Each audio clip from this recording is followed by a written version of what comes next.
नमस्कार साथियों, English by DST channel में आपका स्वागत है। आज हम पटवारी प्रैक्टिस पेपर सेट 7 करते हैं। तो अब हमारा जो फर्स्ट क्वेश्चन है वो है choose the option that correctly sequence the following sentences. Sequence करना है, ये जो सेंटेंस हैं 4 अलग अलग हैं, इनको अपन को सीक्वेंस में क्रम में जमाना है। तो जैसा आप देख रहे हैं, इस ऐसे क्वेश्चंस को साथियों या तो आप ऑप्शन से कर सकते हो या फिर अगर आपको ट्रांसलेशन आता है या आप हिंदी कर सकते हो तो सबसे अच्छा है।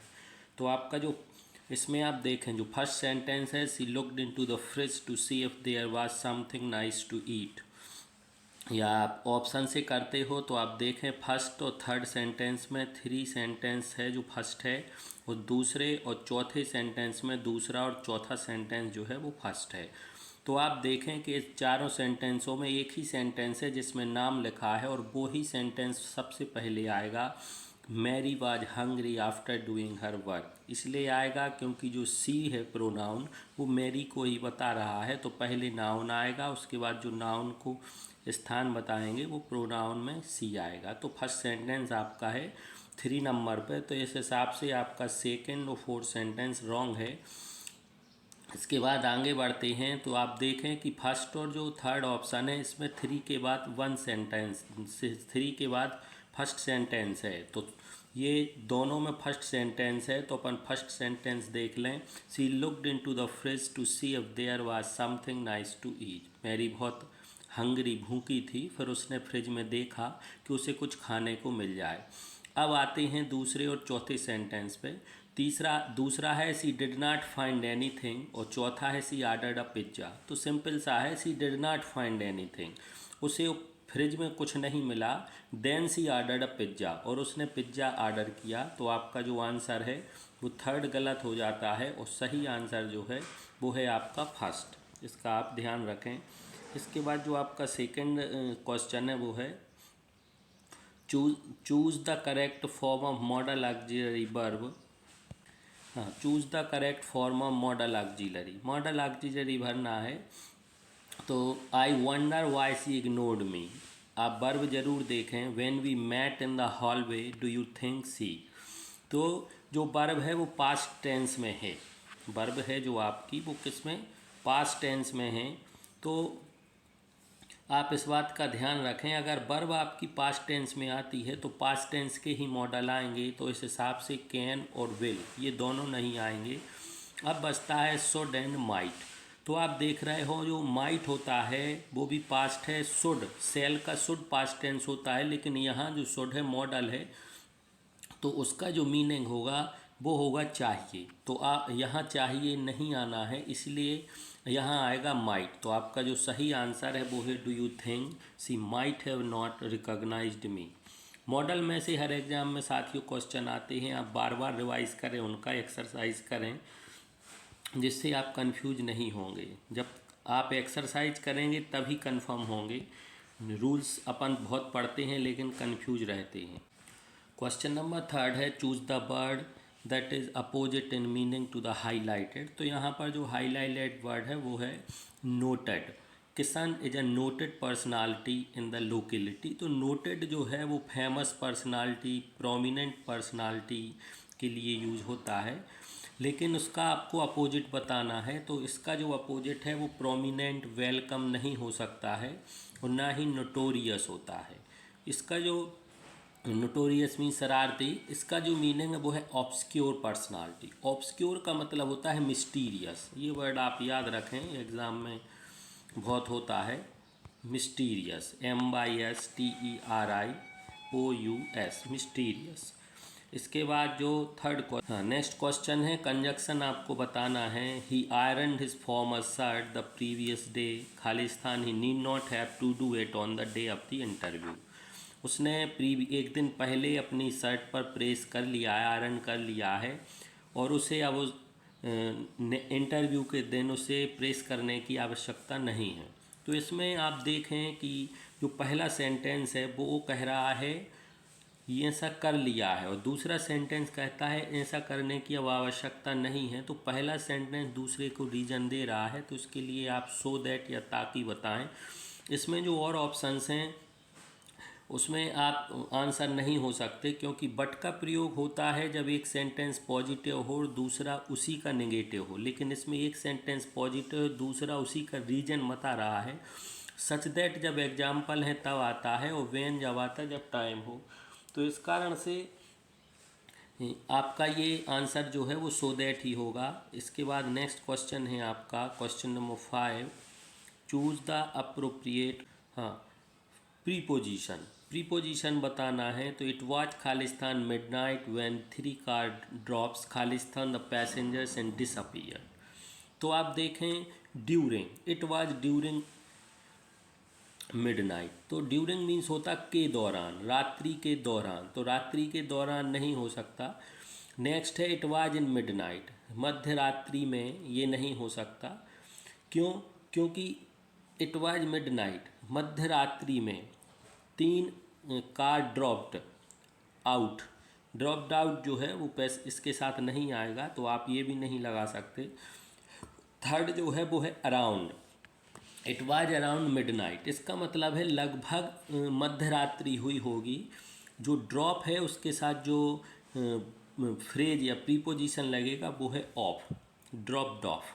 कार से कोई उतरता है तो ड्रॉप ऑफ जो कह सकते हो प्रीपोजिशन फ्रेज है वो यूज होती है। तो आपका सही आंसर है इट वाज अराउंड मिडनाइट, लगभग मध्य रात्रि रही होगी। व्हेन 3 कार्स ड्रॉप्ड ऑफ, जब 3 कारों ने पैसेंजर्स को उतारा और डिसअपीयर्ड, अचानक से गोल हो गई या चली गई। तो ये आपका सही आंसर है थर्ड। इसके बाद क्वेश्चन नंबर है 6। हाँ, नेक्स्ट है choose the option that best transform the given sentences into one. 2 sentence हैं, आपको एक में करना है दिस इज माई कजिन और हिज नेम इज अनिल। तो आप ध्यान रखें साथियों, जब भी वर्ड कजिन का यूज होता है तो उसके साथ ब्रदर सिस्टर ये वर्ड यूज नहीं होते हैं, क्योंकि कजिन जो है उसमें ऑलरेडी वो वर्ड यूज हैं। अगर आपने कहा दिस इज माई कजिन, तो या तो वो ब्रदर होगा या सिस्टर होगा, आपको ब्रदर सिस्टर नहीं लिखना है। इस हिसाब से सही आंसर है आपका थर्ड, बाकी सब में ब्रदर वर्ड यूज है, इसलिए वो गलत हैं।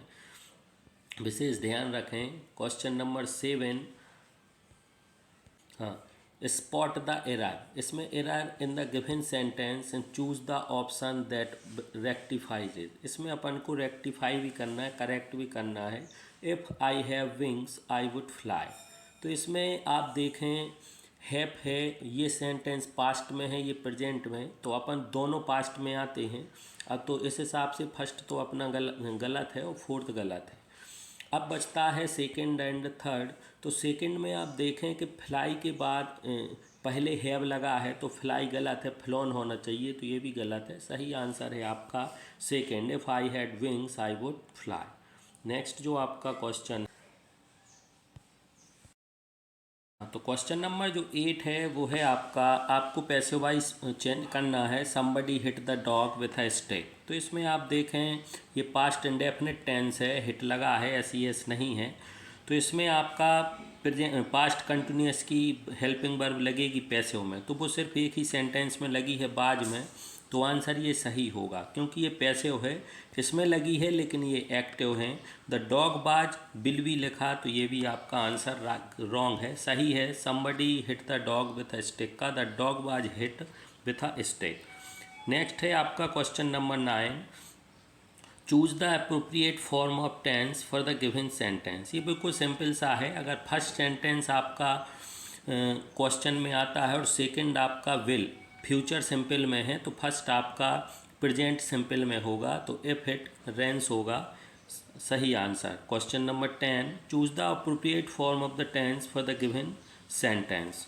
तो इसमें जो आपका क्वेश्चन है द वैकेशन, इसमें नेक्स्ट मंथ, तो आप ध्यान दें उसमें उनने संभावना बताई है कि द वैकेशन जो है नेक्स्ट मंथ स्टार्ट होगा, तो the vacation starts next month and we are going to the Alps, और हम एल्प्स जो पहाड़ का नाम है वहाँ जा रहे हैं, आवर टिकट्स आर बुक्ड। ध्यान रखें साथियों, प्रेजेंट सिंपल का ही या कंटिन्यूअस का सिंपल का प्रयोग होगा, इसमें आपको कह सकते हो फ्यूचर सिंपल का यूज नहीं होगा।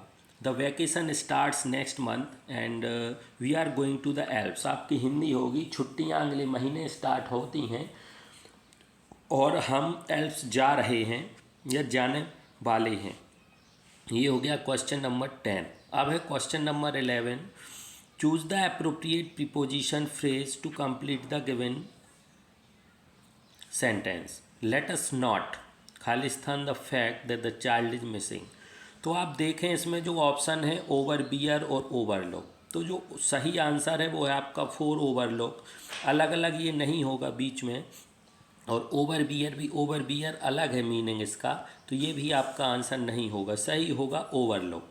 Late us not overlook the fact. Overlook का मीनिंग होता है किसी भी चीज़ को ध्यान ना देना, ओवरलुकिंग कर देना, नज़रअंदाज कर देना। तो ये आपका आंसर है 11। जो आपका क्वेश्चन 12 है, choose the most suitable determiner for the given sentence. इसके लिए आपको डिटरमाइनर बताना है। Khalistan the people are untrustworthy. तो इसमें आप देखें सम तो आएगा नहीं अकेला, और मैनी के बाद है द नहीं आता है, ए आता है, तो मैनी नहीं आएगा। नेगेटिविटी नहीं है तो एनी ऑफ नहीं आएगा, आएगा some of the people are trustworthy. ये आपका सही answer. Question number 13। Choose the option with the appropriate prefix. जो नेक्स्ट क्वेश्चन है ये बिल्कुल सिंपल है, इसमें भी आपको प्रीफिक्स बताना है। The 7-year-old child is rude and polite. Polite का उल्टा होता है इम्पोलाइट, यही आपका जो इम है वही आपका आंसर है। Question number 14। Choose the option that best punctuates the given sentence. इसमें आपको ऑप्शन चूज करना है। May I have a glass of juice instead of water, ask the passenger. तो इसमें आप देखें, इसमें आस्क्ड द पैसेंजर ये अलग रहेगा, तो ये चारों सेंटेंस में अलग है। दूसरा आपका जो है may I have a glass of juice instead of water, ये आपका इन्वर्टेड कामा में रहेगा।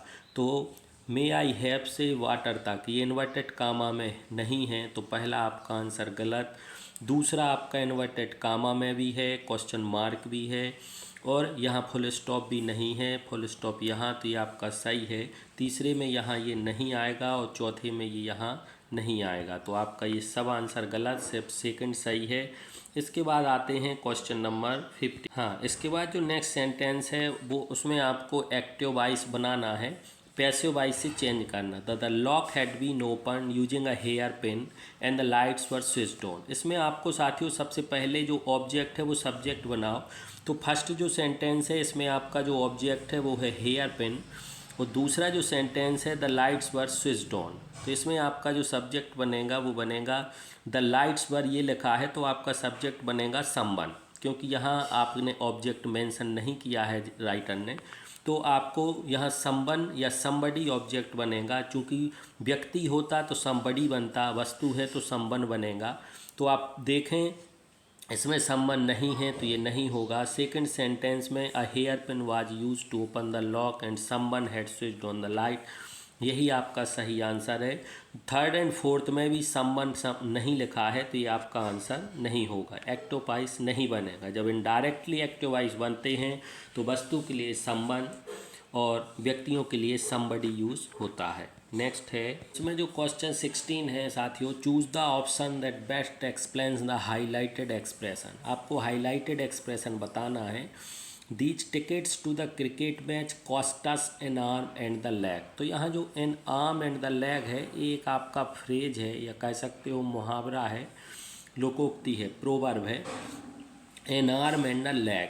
तो इसका मीनिंग क्या होगा? तो इसका जो मीनिंग है कॉस्टस, जो टिकट्स हैं वो बहुत महंगी हैं, ये कहना चाह रहा राइटर, तो उसके लिए अपन ये फिट बैठेगा टू बी वेरी एक्सपेंसिव। ये आपको पढ़ना ही पड़ेंगे, इनमें आप अपने मन से नहीं लगा सकते हो।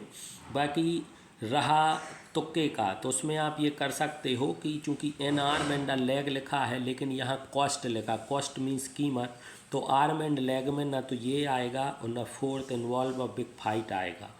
बचता है टू बी बर्थलेस और टू बी एक्सपेंसिव, इनमें से आपको एक चूज़ करना पड़ेगा। नेक्स्ट है जो आपका 16, choose the correct form of verb that is in agreement with the subject. तो resentment between the two warring parties, यहाँ पर आप देखें यहाँ पर द लिखा है, तो जो वर्ब है सिंगुलर आएगा। सिंगुलर वर्ब फर्स्ट में है, सेकंड में है, थर्ड में है, फोर्थ में नहीं है, तो ये नहीं आएगा। लेकिन जो सेकंड सेंटेंस है दे, इसके बाद जो वर्ब है वो बहुवचन आएगी। तो बहुवचन ना तो सेकंड में है ना थर्ड में है, तो ये दोनों आंसर नहीं होंगे। आंसर होगा first. Resentment between the two warring parties was so great that they were ready to fight it out with sticks and stones. इसके बाद आपका जो सही आंसर है वो 1 है। फिर question number 18, choose the correct form of the verb from the following options in the given sentence. ये बिल्कुल सिंपल सा है। इसमें आप देखें फॉर लिखा है, और फॉर जो है और सिंस जो है वो नॉर्मली प्रेजेंट परफेक्ट में यूज होते हैं। तो they have been waiting for more than 2 hours, ये आपका answer. Question number 19, choose appropriate articles for the given sentence. इसमें आपको आर्टिकल देना है।